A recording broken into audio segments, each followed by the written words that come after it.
आज की class. So formation of Indian states, कैसे धीरे धीरे हमारे जो स्टेट्स हैं, तेलंगाना कैसे बना और इंडिपेंडेंस के टाइम पे क्या था स्टेट्स का स्ट्रक्चर और कैसे था, ये सब हम लोगों को देखना है आज की। So at the time of independence, independence के टाइम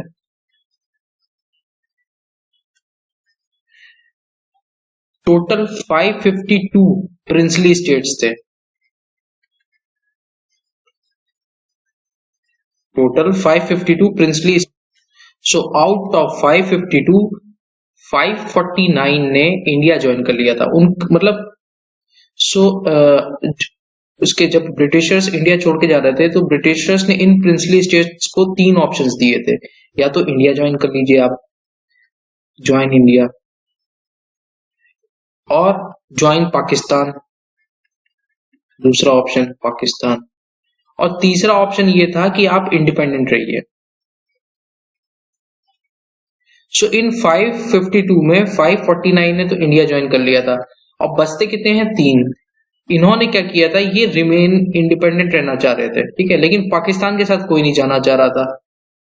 सो वो जो तीन स्टेट्स थे जो इंडिपेंडेंट रहना चाह रहे थे, उनमें पहला था हैदराबाद। हैदराबाद। सेकंड स्टेट था आपका Junagadh. Junagadh, okay. And the third one is Kashmir. So in princely states को हम लोगों ने धीरे धीरे इंटीग्रेशन किया इंडिया के अंदर। और ये इंटीग्रेशन का जो प्रोसेस था, हैदराबाद को हम लोगों ने पुलिस एक्शन से किया था, जूनागढ़ को हम लोगों ने रेफरेंडम से किया था, मतलब वहां के लोगों ने मत किया और बोला कि हमें इंडिया में जाना चाहिए, ठीक है। अच्छा, और उसके बाद कश्मीर को हम लोगों ने इंस्ट्रूमेंट ऑफ एक्सेशन से किया था।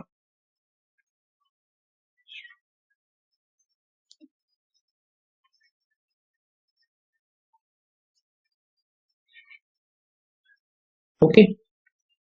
सो आफ्टर इंडिपेंडेंस 1950 के बाद है, अगर 1950 में देख, 1950 में 1950 में जो इंडिया के स्टेट्स हैं उनका क्लासिफिकेशन ये चार इसमें था, पार्ट्स में था। पहला था पार्ट ए स्टेट्स, ध्यान से देखिएगा। दूसरे थे पार्ट बी, तीसरे थे पार्ट सी, और चौथा एकमात्र स्टेट था जिसमें वो था पार्ट डी। तो पार्ट ए स्टेट्स में वो स्टेट्स आते थे जिनमें वो इलेक्टेड गवर्नर, यानी ब्रिटिश के टाइम पे जो इलेक्टेड गवर्नर हुआ करते थे और स्टेट लेजिस्लेचर होते थे, है ना, वो पार्ट स्टेट्स, पार्ट ए के स्टेट्स में आते थे। पार्ट ए के स्टेट्स में टोटल 9 थे: असम, बिहार, बॉम्बे, एमपी, ठीक है, और मद्रास, पंजाब, उड़ीसा, उत्तर प्रदेश, वेस्ट बंगाल, जो मेजर इंडिया का मेन लैंड है उसमें। अच्छा, पार्ट बी स्टेट्स में थे वो राज्य प्रमुख थे, है ना, और ये प्रिंसली स्टेट्स के ग्रुप थे, मतलब जो प्रिंसली स्टेट्स थे जिनको राज प्रमुख गवर्न करता था, ठीक है, वो सारे स्टेट्स किस में आए? पार्ट बी में। तो हैदराबाद, जम्मू कश्मीर, मध्य भारत, मैसूर, पटियाला, है ना, ये सारे स्टेट्स पार्ट बी में आएंगे। देखिए मैंने इसमें लिखा भी हुआ है। और इनमें से अगर बोला जाए, कभी पूछ सकते हैं कि पार्ट बी में स्टेट्स कितने थे, तो टोटल 8 स्टेट्स थे। ये देखिए 8 स्टेट्स।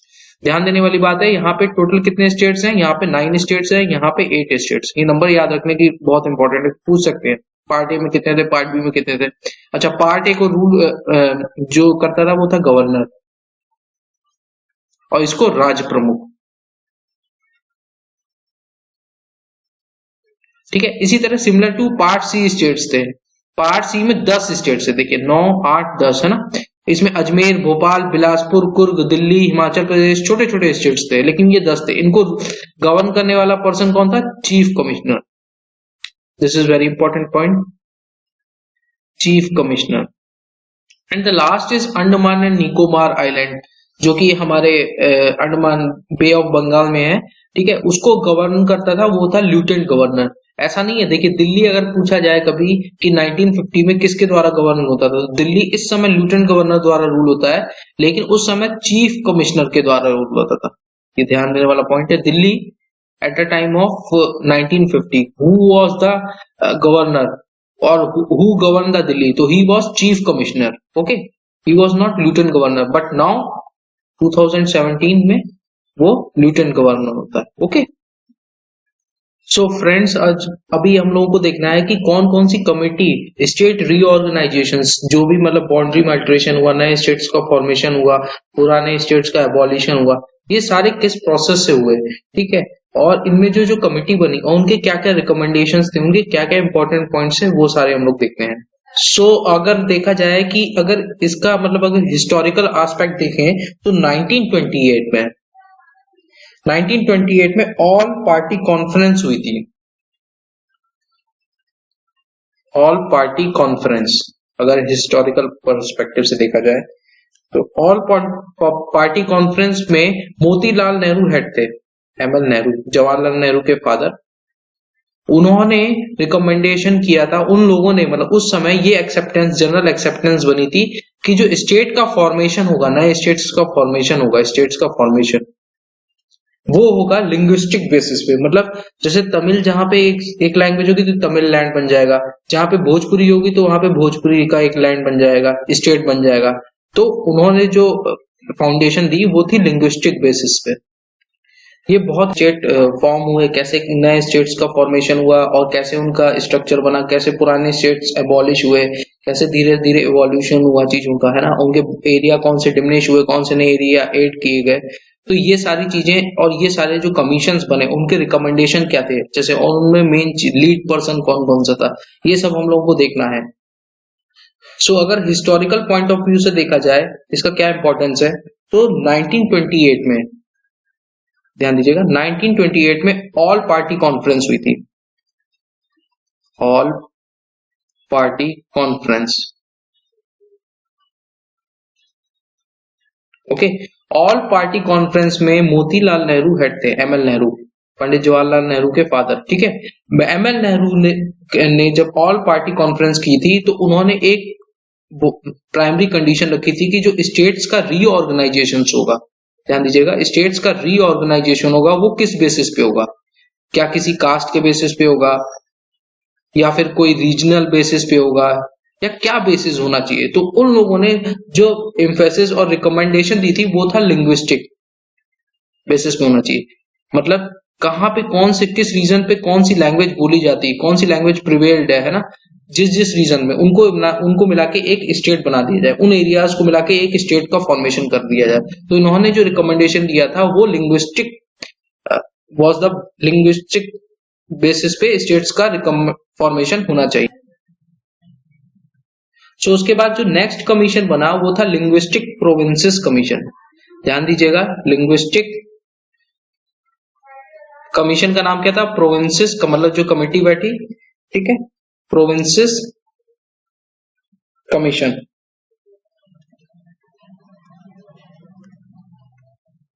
ये लिंग्विस्टिक प्रोविंसेस कमीशन बना था नवंबर 1947 में। जैसे ही हमारा देश आजाद हुआ था उसके कुछ ही महीनों बाद ये बन गया था, नवंबर 1947 में। इसका काम था कि स्टेट का रीऑर्गेनाइजेशन कैसे किया जाए, है ना, इसको आपको डिस्कस करना था और इसकी एक डिटेल रिपोर्ट तैयार करनी थी। तो इसका जो चेयरमैन थे वो थे एसके धर।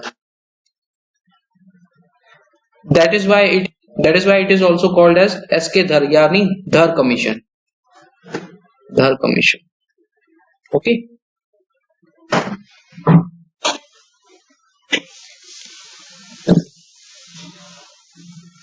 सो धर कमीशन ने जो लिंग्विस्टिक बेसिस पे स्टेट का फॉर्मेशन था वो कंप्लीटली रिजेक्ट कर दिया था। धर कमीशन ने, ध्यान दीजिएगा, लिंग्विस्टिक बेसिस मतलब लैंग्वेज के आधार पे आपको कोई एक पर्टिकुलर स्टेट बनाना है, वो इन्होंने कंप्लीटली रिजेक्ट किया था, ओके। जबकि देखिए मोतीलाल नेहरू ने जो ऑल पार्टी कॉन्फ्रेंस हुई थी उसमें बोला था कि हाँ नहीं, लैंग्वेज ही एक मात्र बेसिस होगा जो नए स्टेट्स का फॉर्मेशन के काम आएगा। सो धर कमेटी के बाद, धर कमेटी के जो रिकमेंडेशंस थे, वो जो रिपोर्ट सबमिट की गई थी उसको एग्जामिन करने के लिए JVP कमेटी बनी। ये जयपुर के सेशन में बनी थी ये कमेटी, ठीक है, जयपुर के सेशन में 1948 में। अच्छा, अब ये नेम से तो समझ में आ रहा होगा कि JVP है, तो ये JVP कौन हो गए, जे जवाहरलाल नेहरू, ठीक है, JL नेहरू, ओके। V से वल्लभ भाई पटेल, विठल नहीं, वल्लभ, सरदार वल्लभ, ओके, वल्लभ भाई पटेल।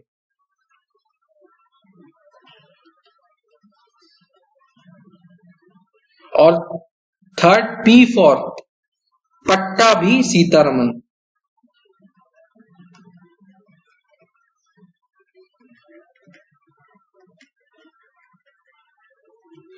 पट्टाभी सीतारमन, ओके, ये थर्ड पर्सन थे। तो इन तीनों के नाम पे ये कमेटी का फॉर्मेशन हुआ। अच्छा, इन्होंने भी क्या किया, जो धर कमेटी ने रिकमेंडेशन किया था कि हमारा जो स्टेट का फॉर्मेशन है वो लिंग्विस्टिक बेसिस पे नहीं करना चाहिए, इन्होंने भी बोला कि हाँ ये बिल्कुल सही है। इन्होंने भी रिजेक्ट किया लिंग्विस्टिक बेसिस की थ्योरी को। ध्यान दीजिएगा यहाँ पे, इन लोगों ने भी रिजेक्शन किया था, reject formation of new states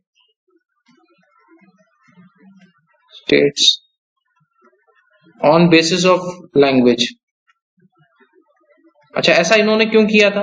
क्योंकि इनको लगता था कि इससे हमारी इंडिया की जो यूनिटी है उस पर कोई हार्म हो सकता है, हमारे जो स्टेट्स हैं वो इंडिपेंडेंट कंट्री की डिमांड करने लग जाएंगे। ओके, सो इंटीग्रेशन उसका वैसे ही भी बहुत इम्पॉसिबल नहीं था, है ना, बहुत मुश्किल हो रहा था और स्टेट्स का, तो इसी के चलते इन लोगों ने ये किया। अच्छा, जब दो कमेटी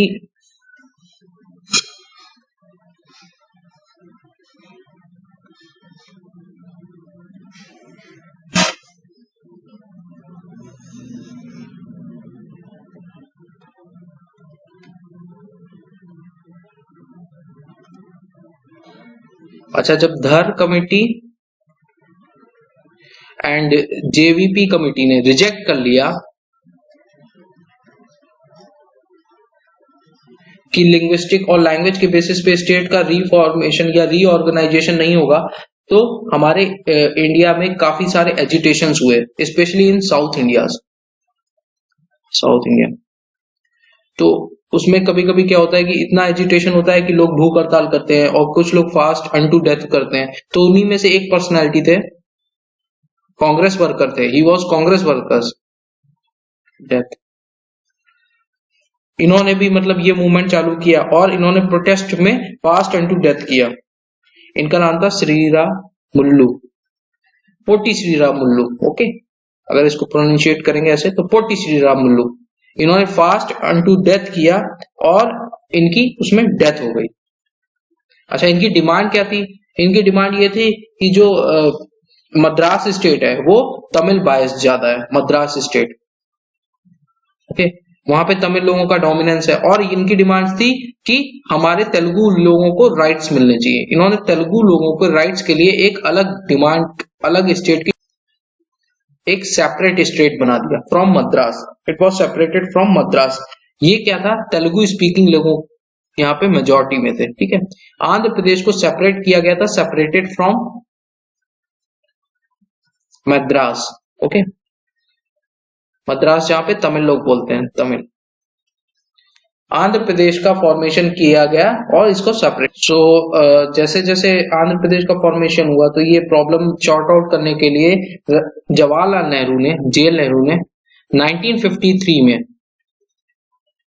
एक और कमीशन बनाया कि यार आप देखिए इसमें कैसे इसको, इस प्रॉब्लम को कैसे शॉर्ट आउट किया जाए। तो वो उस कमीशन का नाम था फजल अली कमीशन।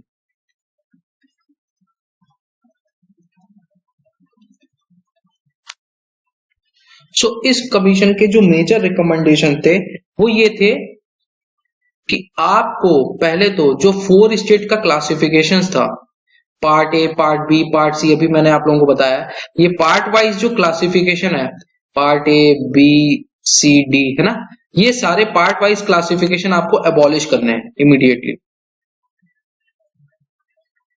एबॉलिश, इनको खत्म करना, इन सारे पार्ट वाइज जो क्लासिफिकेशन है इनको एबॉलिश।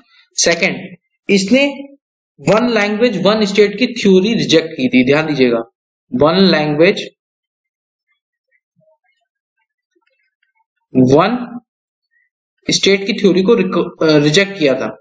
मतलब आप लैंग्वेज ही एक मात्र क्राइटेरिया नहीं होगा जिसपे आप एक स्टेट का रीऑर्गेनाइजेशन करेंगे। ध्यान दीजिएगा, ऐसा नहीं है कि इसने लैंग्वेज को बिल्कुल ही कंप्लीटली रिजेक्ट किया था, लेकिन वन लैंग्वेज वन स्टेट, ऐसा ये बिल्कुल एक ऐस तरह से पॉसिबल। सो फजल अली कमीशन ने बोला कि आपको जो स्टेट का फॉर्मेशन करना है, स्टेट का फॉर्मेशन करना है, वो 4 बेसिस पे होना चाहिए। सिर्फ लैंग्वेज ही एकमात्र क्राइटेरिया नहीं होगा। पहला उसमें था कि आपको कंसीडर करना है कि आपकी इंडिया की जो यूनिटी है वो हमेशा मेंटेन रहे, उसको तो कोई हार्म नहीं हो रहा है, तभी आप एक नया स्टेट बनाइए। दूसरा इसने बोला था linguistic and culture, linguistic and cultural. जैसे यूपी में अवधी और भोजपुरी बोली जाती है, लेकिन वहां पे कल्चर यानी ट्रेडिशंस एक जैसे हैं। Okay, that is the meaning. और तीसरा क्या देखेंगे, financial and economical consideration, financial, economical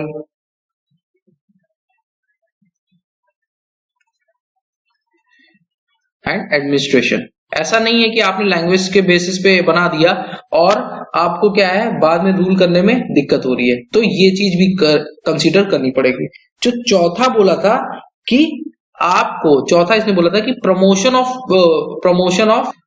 of welfare and planning, मतलब आप एक स्टेट का फॉर्मेशन तभी करिए जब वहां पे आप वेलफेयर मतलब और ज्यादा से ज्यादा लोगों की भलाई कर सकें। ओके, और प्लानिंग अच्छे से हो उस स्टेट की, कोई भी चीज का एग्जीक्यूशन हो, आपके प्लान है, गवर्नमेंट कोई भी स्कीम बनाए, पॉलिसी बनाए, वो स्टेट्स में आसानी से एग्जीक्यूट हो जाए। That should be also consider as a point when you form a new state. Okay, इस कमेटी के जो हेड थे वो थे जस्टिस फजल अली, उन्हीं के नाम पे ये पड़ा, जस्टिस फजल अली। और इसके जो मेंबर थे, अदर मेंबर्स, वो थे HN, हेड भी थे ये Kunzru. Okay, and the third one was KM Panicker, KM Panicker. तो ये दोनों इसके मेंबर थे इस कमिटी के, और he was head, Justice Fazal Ali was head of this committee, that is why the name of commission named after him. Okay, so government of India ने, हमारी गवर्नमेंट ऑफ इंडिया ने फजल अली कमीशन थे, ठीक है, फजल अली कमीशन का सारे रिकमेंडेशन मान लिए with some modification. So government of India ने क्या किया, सारे रिकमेंडेशन माने फजल अली कमीशन के, और कुछ मॉडिफिकेशन भी किए गए। तो इन्होंने, गवर्नमेंट ऑफ इंडिया ने जैसा फजल अली ने बोला था, part A, B, C, D, ये जो स्टेट्स का पार्टीशन है इस तरह से कि पार्ट A में ये स्टेट्स आएंगे, पार्ट B में ये स्टेट्स आएंगे, पार्ट C में ये स्टेट, पार्ट D में ये सारे स्टेट्स क्लासिफाई कर रखे थे, इन सारे चीजों को एबॉलिश कर दिया गवर्नमेंट ऑफ इंडिया ने, जैसा कि फजल अली कमीशन ने बोला था। ठीक है, अच्छा, फजल अली कमीशन ने ओरिजिनली बोला था कि 16 स्टेट्स होने चाहिए, ध्यान दीजिएगा, मॉडिफिकेशन क्या किया, और 3 जो central administrative territories, central administrated territories होनी चाहिए। लेकिन गवर्नमेंट ऑफ इंडिया ने क्या किया, 14 स्टेट्स बनाए और 6 यूनियन टेरिटरीज बनाई, ध्यान दीजिएगा, 14 स्टेट्स और 6 यूनियन टेरिटरी, इसने 3 यूनियन टेरिटरीज या सेंट्रल एडमिनिस्ट्रेशन टेरिटरीज बोलिए, लेकिन गवर्नमेंट ऑफ इंडिया ने, हमारे, ये फजल अली कमीशन ने बोला था और ये गवर्नमेंट ऑफ इंडिया ने ये बनाया। ठीक है, 14 स्टेट्स बनाए और 6 यूनियन टेरिटरीज बनाए। ठीक है, और इसी के चलते गवर्नमेंट ऑफ इंडिया ने, ये कब किया गया, स्टेट रीऑर्गेनाइजेशन एक्ट पास किया गया, जिसमें ये 14 स्टेट्स और 6 यूनियन टेरिटरीज बनी थी। स्टेट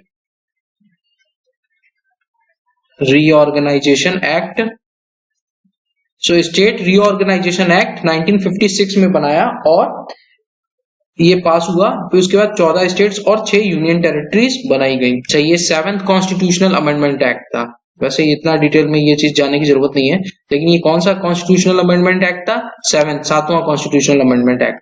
सो फ्रेंड्स, इंडिपेंडेंस के टाइम की बात करते हैं तो इंडिया का मैप कुछ इस टाइप से था। यहाँ पे आपको दिख रहा होगा व्हाइट से, तो ये इंडियन स्टेट्स थे या प्रिंसली स्टेट्स। ये देखिए, जैसे हैदराबाद है, राजपुताना है, ठीक है, ओके, फिर उसी तरह मैसूर है, ओके, ये जम्मू कश्मीर है। These are called as Indian native states. Okay, और बाकी देखिए ये लाइन जो मार्क्ड है ब्रिटिश इंडिया की, वो यूपी जैसे ही हो गया, उत्तर प्रदेश, यूपी प्रोविंस वाला। ओके, मैं ये येलो से मार्क कर रहा हूँ, इस टाइप से कुछ था पूरे इंडिया, वो ब्रिटिश इंडिया थे। ओके, सो उसी तरह 1956 में एक और मैप वर्क देख लेते हैं। जब हमारा ये स्टेट का रीऑर्गेनाइजेशन हो गया 1956 के बाद, तो देखिए ये मद्रास स्टेट है, आप लोगों को समझ में आ रहा होगा, ये व्हाइट सॉरी येलो से, this is Madras state, this is Madras, yellow से यहाँ पे ये मेंशन भी है। आंध्रा स्टेट, देखिए नया स्टेट जो आंध्र प्रदेश का फॉर्मेशन होना था वो ये ब्लू है, that is the blue one,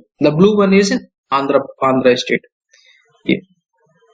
ये ब्लू वाला आंध्रा स्टेट है। उसी तरह हैदराबाद स्टेट, इन्हीं दोनों में डिवीजन हुआ था क्योंकि लिंग्विस्टिक प्रॉब्लम यहाँ पे चल रही थी। यहाँ पे ये जो था तमिलनाडु वाला स्टेट जो है, जो मद्रास स्टेट था, वहां पे तमिल बोली जाती थी, जबकि आंध्रा स्टेट्स में यहाँ पे तमिल और यहाँ पे तेलुगु।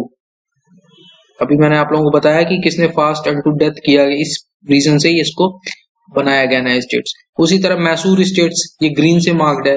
ओके, फिर कुर्ग, ये देखिए छोटा सा स्टेट है, ये बहुत इंपॉर्टेंट है, कुर्ग की लोकेशन, ये बहुत ध्यान से देखिए, कुर्ग एक छोटा सा स्टेट है, इसलिए जितना छोटा हो जाता है उतना ही कॉम्प्लेक्स और उतना ही इंपॉर्टेंट हो जाता है। उसी तरह पौंडीचेरी देखिए, ये रेड वाला और ये वाला दोनों पौंडीचेरी का हिस्सा है, पौंडीचेरी कई डिविजन्स में है, ये दोनों पौंडीचेरी में आएंगे।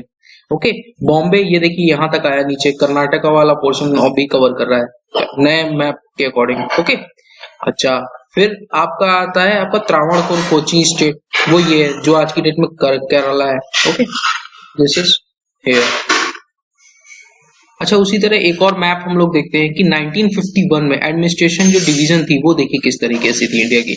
ये देखिए एमपी है यहाँ पे, ठीक है, और यहाँ पे हैदराबाद है, इस टाइप से ये क्लासिफाई हो रखे थे। ओके, ये उत्तर प्रदेश, कुछ इस तरह का 1951 में इंडिया का मैप दिखता था। असम देखिए पूरा स्टेट है, उसमें आपका ये क्या कहते हैं, कोई भी सारे, अरुणाचल प्रदेश देखिए आपका असम में ही आएगा। ओके, और यहाँ पे देखिए पंजाब के साइड काफी सारे छोटे छोटे स्टेट्स हैं, जैसे पटियाला एक अलग होगा, ठीक है, वैसे ही देखिए राजस्थान में देखिए एक छोटा सा स्टेट है, ऐसे ही कच्छ अलग है, सौराष्ट्र अलग है, और जबकि देखिए बॉम्बे यहाँ तक फैला है, सूरत, बहरीच और ये सब जब गुजरात में, ये देखिए बॉम्बे यहाँ तक फैला है, ये बॉम्बे यहाँ तक फैला है। हैदराबाद एक अलग स्टेट है। ओके, मैसूर देखिए ये अलग स्टेट है। ये कब की बात होगी, ये 1951 की बात हो रही है। सो फजल अली कमीशन के बाद 1956 के बाद, मतलब पहला आंध्र प्रदेश आपका एक नया स्टेट बन गया, उसके बाद जो नए स्टेट्स का फॉर्मेशन हुआ वो कैसे हुआ, तो 1960 में महाराष्ट्र और गुजरात का डिवीजन हुआ, मतलब गुजरात और महाराष्ट्र का डिवीजन हुआ, दो स्टेट्स बने, महाराष्ट्र एंड गुजरात। इसका रीजन क्या था, लिंग्विस्टिक, मतलब लिंग्विस्टिक बेसिस था इसका भी, कि महाराष्ट्र में मराठी बोलता है लोग, मराठी, और यहाँ पे गुजराती। अच्छा, फिर उसके बाद क्या हुआ, 1961 में दादरा नगर हवेली आई। अच्छा, इसके भी पीछे एक रीजन है, 1954 तक जो दादरा नगर हवेली है, दादरा नगर हवेली, ओके, इस दादरा नगर हवेली को 1954 तक पोर्टुगीज रूल करते थे।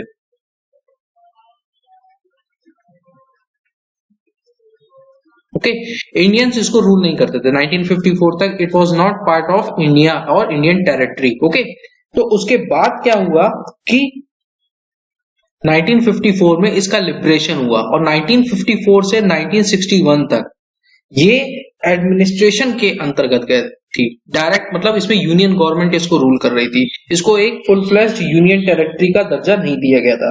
तो जब 10th कॉन्स्टिट्यूशनल अमेंडमेंट एक्ट हुआ है 1961 में, 1961 में 10th कॉन्स्टिट्यूशनल सीए मतलब कॉन्स्टिट्यूशनल अमेंडमेंट एक्ट है ना, जब ये पास हुआ है तब इसको यूनियन टेरिटरी का दर्जा मिला है। ठीक है, स्टेट्स और न्यू टेरिटरी का फॉर्मेशन ऐसे होता है। सो फ्रेंड्स, जब भी बात होती है दादरा नगर हवेली की,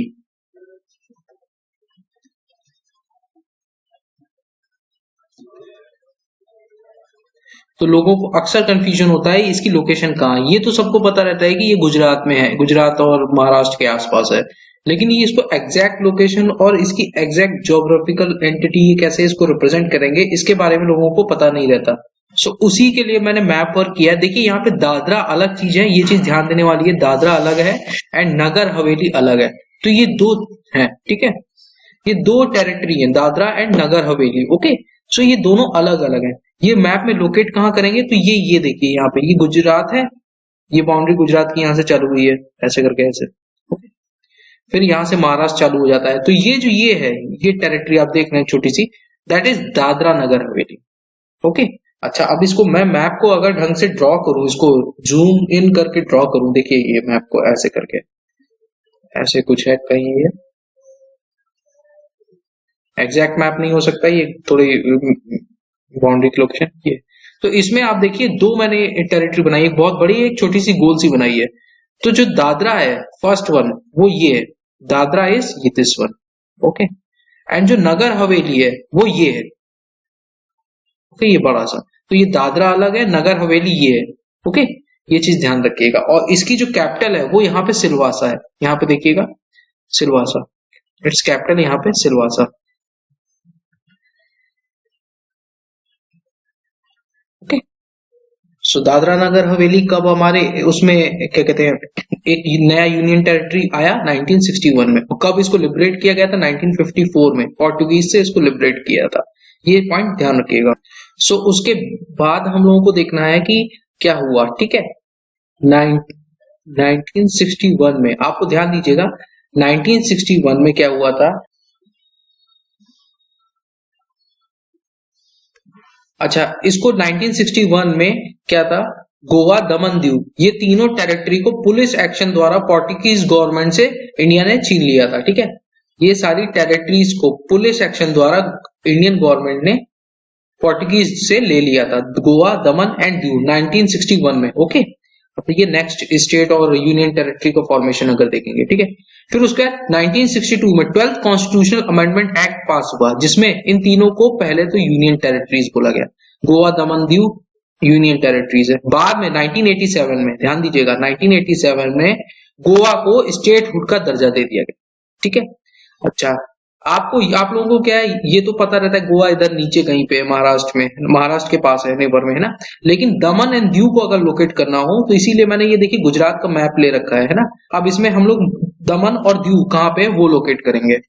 सो अगर हम लोगों को दमन और दीव को लोकेट करना है तो ध्यान दीजिएगा, जो दीव है वो इस तरफ है, दोनों अलग अलग, देखिए कितना अलग है, पास में नहीं है दीव और दमन, है ना। दीव इधर है और जो दमन है वो यहाँ पे है, कितना अलग अलग है, लेकिन ये दोनों एक यूनियन टेरिटरी कहलाती हैं, दमन and Diu. Okay, so next आता है पुडुचेरी के बारे में, है ना। 1954 में क्या हुआ था, देखो पोर्टुगीज से पुलिस एक्शन द्वारा छीनी गई थी, लेकिन फ्रेंच ने पुडुचेरी को इंडिया को हैंड ओवर कर दिया था, पुडुचेरी। सो फ्रेंच ने पुडुचेरी को इंडिया को हैंड ओवर कर दिया। लेकिन 1954 से 1962 तक, यहां पे ध्यान दीजिएगा, ये एक तरह से एक्वायर्ड टेरिटरी मेंशन थी, एक्वायर्ड टेरिटरी, इसको जो दर्जा दिया गया था वो एक्वायर्ड टेरिटरी थी। ओके, लेकिन क्या हुआ 1962 में, 1962 में 40th कॉन्स्टिट्यूशनल अमेंडमेंट एक्ट पास हुआ और यूनियन टेरिटरी दे दिया गया, इसको यूनियन टेरिटरी का दर्जा दिया गया। अच्छा, पुडुचेरी है कहाँ, ये भी मैप लोकेशन के अकॉर्डिंग बहुत इंपॉर्टेंट है, कई लोग इसको मतलब समझ नहीं पाते सर। पुडुचेरी जो है, पहली बात तो वो 4 लोकेशंस पे है। ओके, तो ये चीज ध्यान देने वाली है, वो किसी एक लोकेशन पे नहीं है, ना ही कंटिन्यूअस कोई बाउंड्री लाइन है इसकी, इनकंसिस्टेंट है। देखिए ये देखिए, अगर मैं इंडिया का साउथ इंडिया का मैप बनाऊं तो इस तरह से कुछ है। ओके, अच्छा यहाँ पे क्या है, आपका श्रीलंका है, श्रीलंका की टोपी यहाँ से चालू हो जाती है, ये श्रीलंका है, ठीक है। केरला स्टेट जो है वो ध्यान दीजिएगा, वो ऐसे करके ऐसे है। ओके, थोड़ा मैप वर्क क्लियर नहीं होगा, लेकिन आप लोग जब ध्यान दोगे इसमें तो ये आपको क्लियर हो जाएगा, जब एटलस में आप लोग पढ़ोगे या देखोगे। तो ये कर्नाटका है, ठीक है, सेम ये आंध्र प्रदेश है। अगर मैं इसको अलग अलग लिखूं तो ये आंध्र प्रदेश है, ये कर्नाटका है, ठीक है, और ये तमिलनाडु है, ये केरला है। ओके, अच्छा इसमें जो पुडुचेरी है, जो मेन पुडुचेरी है, मैप वर्क में लोकेट करेंगे वो तमिलनाडु में यहाँ पे है मेन वाला। ओके, अच्छा, पुडुचेरी के आगे इस यूनियन टेरिटरी में और कौन कौन से आते हैं? पहला है Yanam, sorry, first is Yanam, यहाँ पे है। फिर उसके बाद है और पुडुचेरी, एक्चुअली जो पुडुचेरी है वो यहाँ पे है, ये भी इसका पार्ट है। अच्छा, चौथा जो है वो माहे, वो केरला साइड है। देखो ये कंटिन्यूअस बाउंड्री नहीं है, लेकिन ये यूनियन टेरिटरी ऐसे ही रखी गई क्योंकि ये सारी फ्रेंच टेरिटरीज थी, माहे। तो आप लोग देखिएगा पुडुचेरी का एरिया वाइज अगर लोकेशन देखना हो, ध्यान से समझना हो, तो ये है, देखिए मैं इसको जोड़ रहा हूँ, ये है और इधर है। मतलब एक आंध्र प्रदेश में है, एक तमिलनाडु के पास में, एक केरला के पास में है। दो तमिलनाडु के पास में ये और ये, और आंध्र प्रदेश के पास एक है, माहे एक है, ठीक है। अच्छा, जो नेक्स्ट स्टेट का फॉर्मेशन हुआ है वो है 1963 में नागालैंड का, ठीक है। क्या हुआ था कि जो नागा हिल्स थी और टिंगसेंग हिल्स, ठीक है, ये दोनों हिल्स जो थी ये असम के पार्ट थे, these were the part of Assam, ठीक है। तो ये क्या था, इन दोनों को अलग करके एक नागालैंड स्टेट बनाया गया। ऐसा क्यों? क्योंकि वहां के जो नागास थे, नागास जो ट्राइब थी वो मूवमेंट कर रही थी, तो उनको सेटिस्फाई करने के लिए, और इंडिया को डर था कि नागालैंड से कई सारे वहां पे सेपरेटिस्ट मूवमेंट भी चालू हो रहे थे। दैट इज वाई इंडिया की जो नागास ट्राइब को सेटिस्फाई करने के लिए नागालैंड एक नया ऑर्गेनाइजेशन बनाया गया। दैट इज वाई नागालैंड एक नया स्टेट बनाया गया। सो उसके बाद 1966 में क्या हुआ था, तीन स्टेट्स बने थे, हरियाणा, चंडीगढ़ और हिमाचल। क्या हुआ था, पंजाब पहले एक स्टेट था, ठीक है, उसको तोड़ के आपने पंजाब और हरियाणा अलग अलग स्टेट बना दिए, पंजाब एंड हरियाणा। सो पंजाब, हरियाणा, और उसी time at the same time क्या हुआ था कि आपने हिमाचल प्रदेश एंड चंडीगढ़ को यूनियन टेरिटरी का दर्जा दे दिया गया एट द सेम टाइम, है ना। फिर क्या हुआ, पंजाब जो स्टेट था उसमें जो पंजाब स्टेट का जो कंट्रीब्यूशन है किसने बनवाया था, उसके लिए जो मेन जो था वो अकाली दल के लीडर थे, उनका नाम था मास्टर तारा सिंह, आज भी काफी फेमस है master Tara Singh.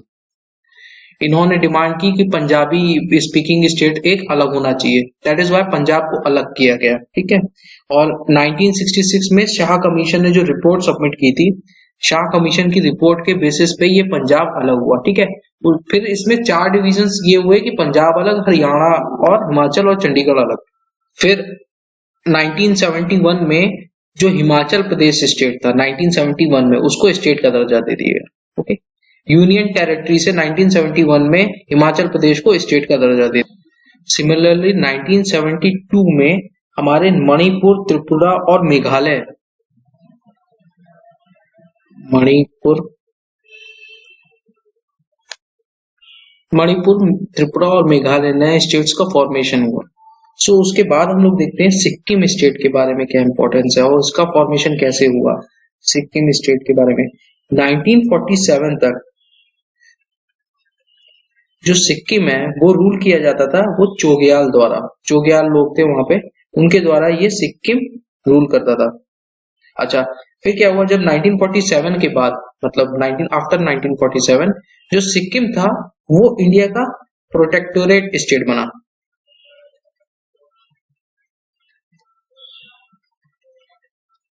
Protectorate state, इसका मतलब ये है कि जो भी स्टेट की वो war, aggression, external affair, communication वाली जो पॉलिसीज होंगी, जो मोटी मोटी पॉलिसीज होंगी, वो सारी गवर्न बाय इंडिया होगी, ठीक है। प्रोटेक्शन, प्रोटेक्शन मतलब एक तरह से इंडिया के स्टेट पे, इंडिया का एक चाइल्ड है, इंडिया के केयरिंग में, ठीक है।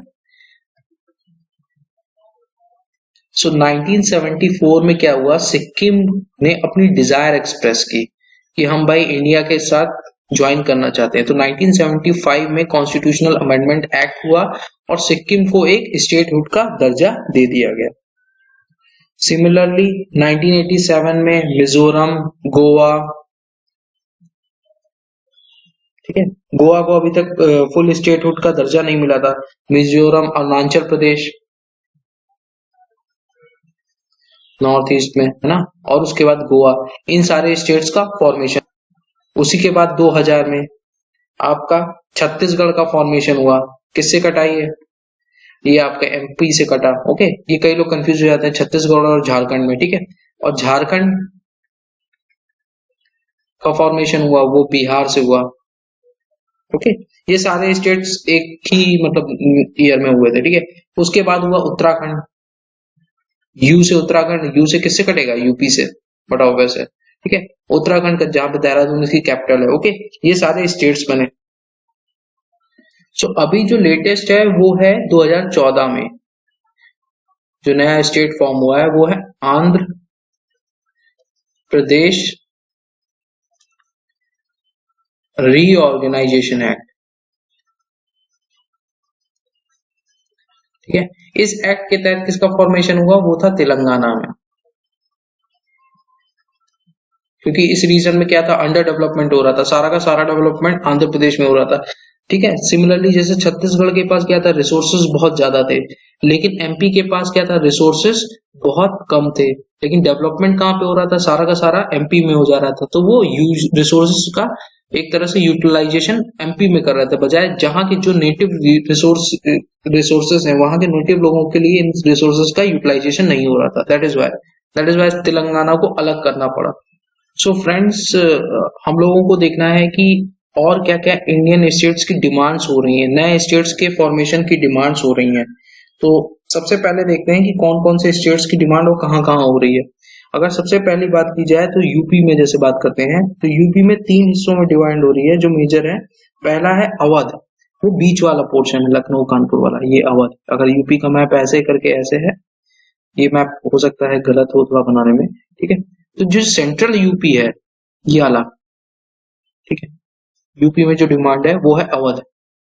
ओके, उसी की तरह हमारी जो ईस्टर्न यूपी है उसको पूर्वांचल, पूर्व की तरफ ना, पूर्वांचल। ओके, सिमिलरली जो वेस्टर्न यूपी है, जो जहां पे मतलब फार्मर्स बहुत ज्यादा हैं और जहां पे तो जाट लोग और मुस्लिम्स लोग बहुत हैं, उसकी डिमांड है वो है हरित प्रदेश की, हरा प्रदेश, हरित। ओके, तो यूपी के जो 3 हिस्से हैं वो हम लोगों को ध्यान रखने हैं। हरित प्रदेश की डिमांड हो रही है अवध की और पूर्वांचल की, ताकि एडमिनिस्ट्रेशन और डेवलपमेंट दोनों आसानी से हो सके।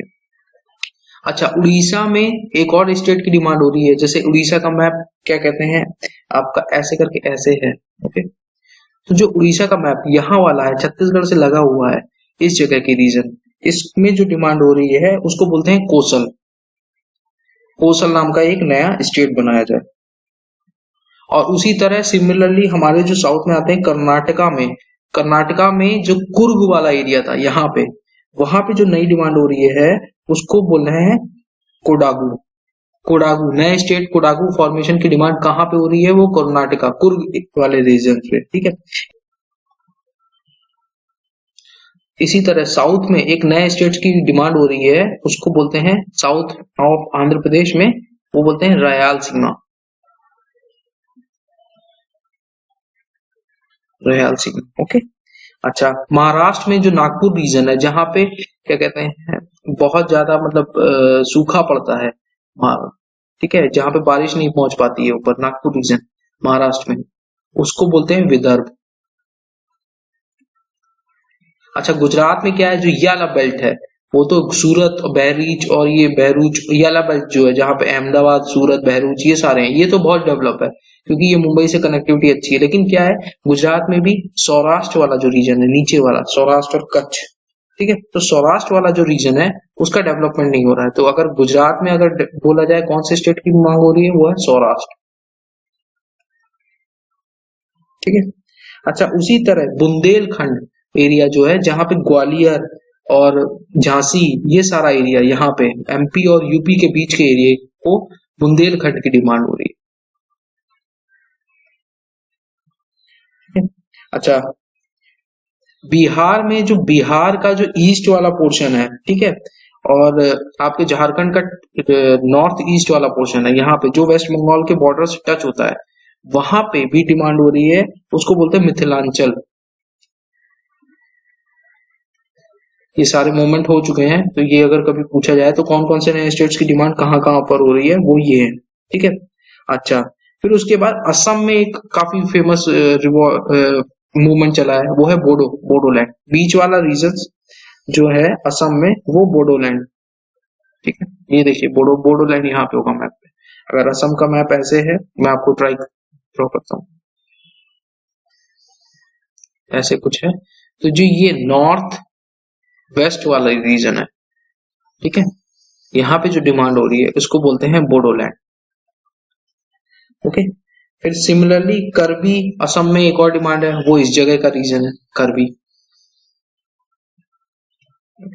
तो ये सारी डिमांड्स हो रही हैं। और जो लास्ट बचता है वो डिमांड बहुत इंपॉर्टेंट है, वो है गोरखालैंड की, ठीक है। क्या है कि ये लोग सिक्किम से ज्यादा, मतलब सिक्किम के नेटिव्स ज्यादा माने जा सकते हैं बजाय वेस्ट बंगाल के, ठीक है। इनके कल्चर, इनके जितने भी रिचुअल्स है, कस्टम्स हैं, वो सारे सिक्किम के लोगों से ज्यादा मैच करते हैं। तो ये लोग यहाँ पे ये डिमांड कर रहे हैं, वो है आपकी गोरखालैंड की, गोरखा हिल्स की यहाँ पे थी। ये अगर वेस्ट बंगाल का मैप है, ये वेस्ट बंगाल है और ये सिक्किम है। तो यहाँ पे जो डिमांड हो रही है उसको बोलते हैं गोरखालैंड। ये वेस्ट बंगाल से कटना चाहेगा। Okay, so thank you class. मैंने मैप वर्क आज की क्लास में बहुत ज्यादा यूज किया है, तो आपको समझ आया इसलिए थैंक यू।